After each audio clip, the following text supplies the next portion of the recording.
Okay, so you've seen from the last video and the video before that, we did on the first video supports for, we're not going to even go over what those things are called. Just go back a couple videos. I've already forgot. Anyways, we did those, right? It's not even been an hour yet. So then we did the front shocks, okay? So whatever those mounts are called to, don't have a clue. It's full access. They make them, okay? These are support brackets. It's supposed to help with the mounts. It's supposed to make them stronger, all right? So we did that video too, right? So now we're doing this video. This video is for the rear shocks. Let's go to this side because I have pre-torn apart the side by side. Make this a little quicker because we're going to show you this side or the other side. So you got your shock, right? You got a 17 millimeter bolt that comes through, and that is the nut. Then you have the same thing. If I can get here and show you, it's a little tight in here. Down on the bottom. That 17 millimeter bolt and nut. You will take those off. You can fit your impact in here. Now, in order to do this, you have to, let's go around the other side. Adam, get off TikTok. Come on. TikTok. All right, let's get this stuff done. All right, so as you can see, shock is removed. The only way you're able to do that is if you jack the side-by-side up all the way to where the tire is off the ground. Okay? Just barely off the ground.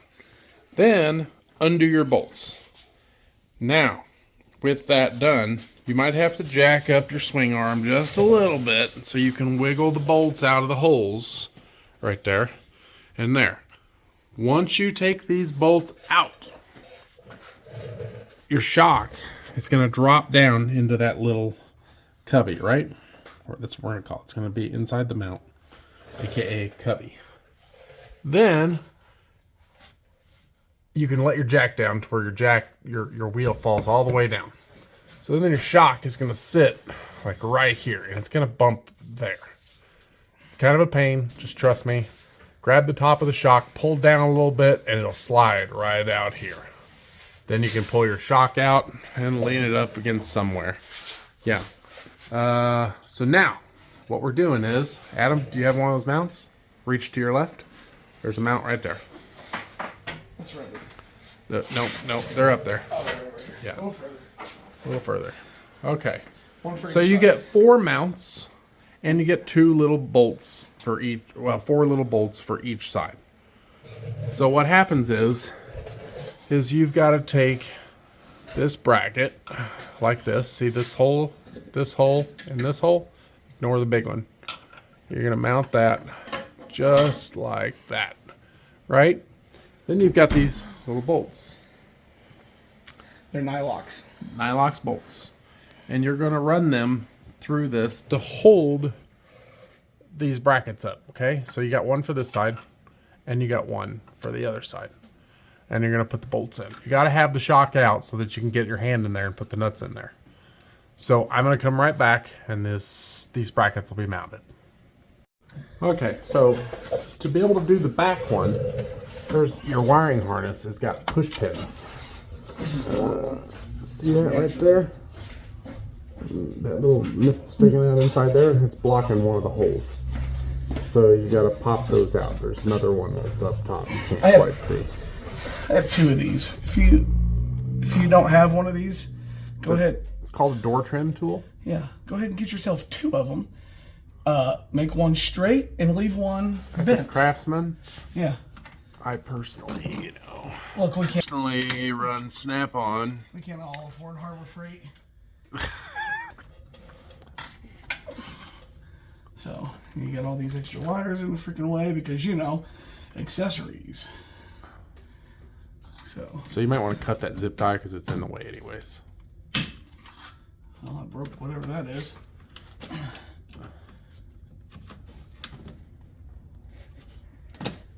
We carry pocket knives. I used to. What is wrong with you? I'm old. You guys want a pocket knife? This is the one to get right here. Oh, wait. So you gotta flip it over. Focus. It's got a screwdriver in there for your necessary MacGyver needs. And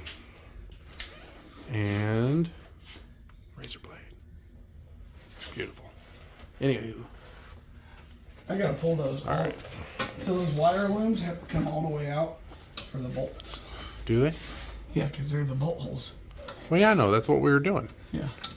But if you had snap-on... If I had snap-on, I wouldn't be doing any better. You'd be doing a lot better. I don't think so. It would have came out without breaking like that. Oh, you're so full of crap. Hey. You're jealous because I spent a quarter on 2 of these. Snap-on is only a couple dollars a week. Not everybody's got a snap-on truck, sir. It's a couple dollars a week. Oh, I didn't know I had a snap-on truck come to my house every day. I don't have one come to my house. No, it comes to your job. Yeah. So? All right. Well, we'll be right back because those are... Oh. Oh, okay, here we go. All right. So, yeah, they just go like that. The big hole means nothing. It's the next bigger hole down. So, yep, just like that. There we go. Yeah, so just like that. Just like that over here. Yep. But, you know, if this tire was out of the way, this would be so much easier. Hey, you have something to lean on. You can lean on me.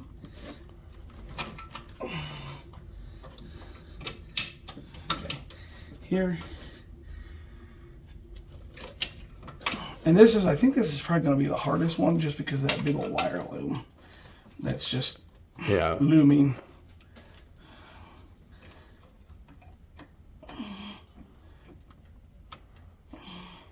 Did it come new shock bolts, or do you use originals? Originals. Are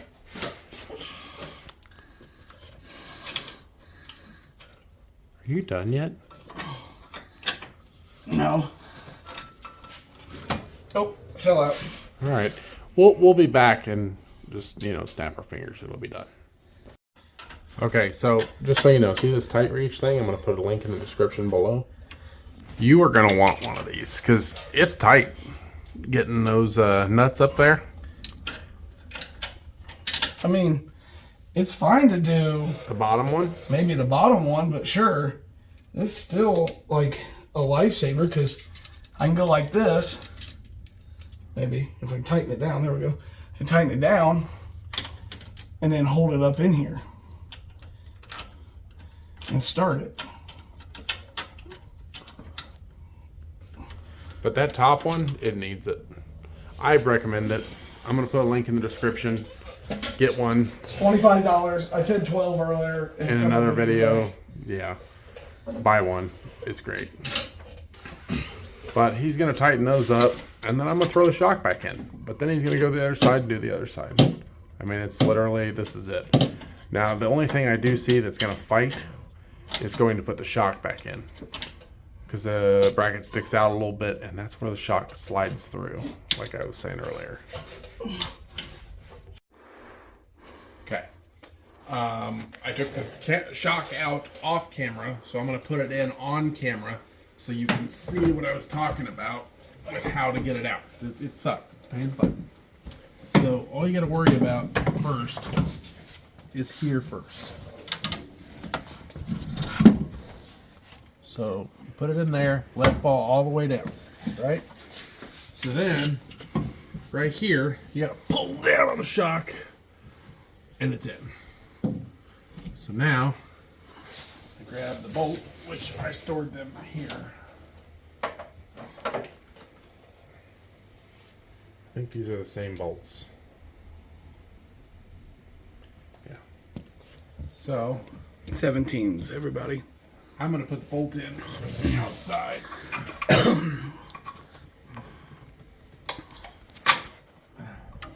Oops. I guess you got to have a shock in there first, huh? Sometimes. And drop it. Adam, you got a wire here that's getting messed up. I don't know what it's for. Whips, maybe? I'll re-zip tie it better. I'm going to put some tape around it or something. Yeah. Okay, I'm putting the bolt in this way. Does the bolt go that way? I don't remember. I think it does. It don't matter.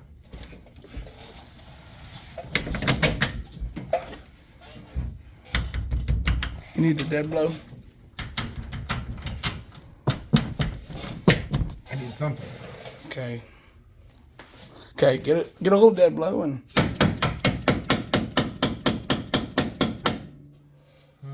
I need something to zip it in because I'm sure it's gonna need to be threaded. it's right here.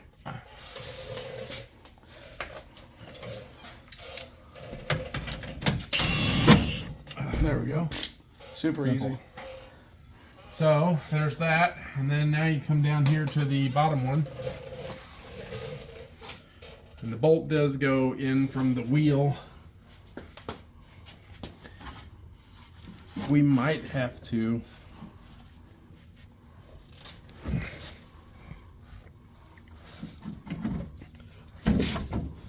I'm not sure if the lower control arm needs to be jacked up a little bit or not. No. I've got her wedged. Oh. Ooh, there we go. Yeah, it needs to be jacked up a little bit. Use your strong hand, child. Okay, well, I can't film and then run. Okay, we'll be right back. The bolt will be in. All right, so that's how it'll look when you're done. Shock's in. And bolted in down there. If you have more patience than me, then you don't need the tight wrench. But if you have clumsy hands like me and probably everybody else in this world, tight reach is going to help you tremendously. Now that tool is not for tightening purposes. No. It's just for starting the nut on there so you don't drop it with your clumsy fingers. So if you feel like that's something you need, it did come in very handy. I would get it. I do believe, I could be wrong, but I believe on their website they might make a bigger one for you industrial guys. Yeah. For you diesel mechanics. I haven't really. So I'm a diesel mechanic. I work on trucks. But I'm not sure. Because this opens this. I'm sure it'd have some uses, but I haven't found one yet. There's a lot of room on the trucks. On semis, yeah. He's a semi diesel tech. Yeah. Now I'm talking Ford, Chevy, Dodge, Tex. This would probably still come in handy for some stuff. Yeah. So that's it. I don't quite know that. I don't know. They say there's a need for it. He wanted to do the must-haves for the KRX, which we are going to do a video on eventually and show you everything we've done. But look at all the prior videos and you will know how to use your KRX. So, Yes. what do they do? What do we do? What do they do? What do they do? Yeah. Whatever they feel like. Okay. It's America. That works. But you know what? If you don't like and subscribe, you're not a friend anymore. No. Like, comment, subscribe. Go watch one more video. One. Just one.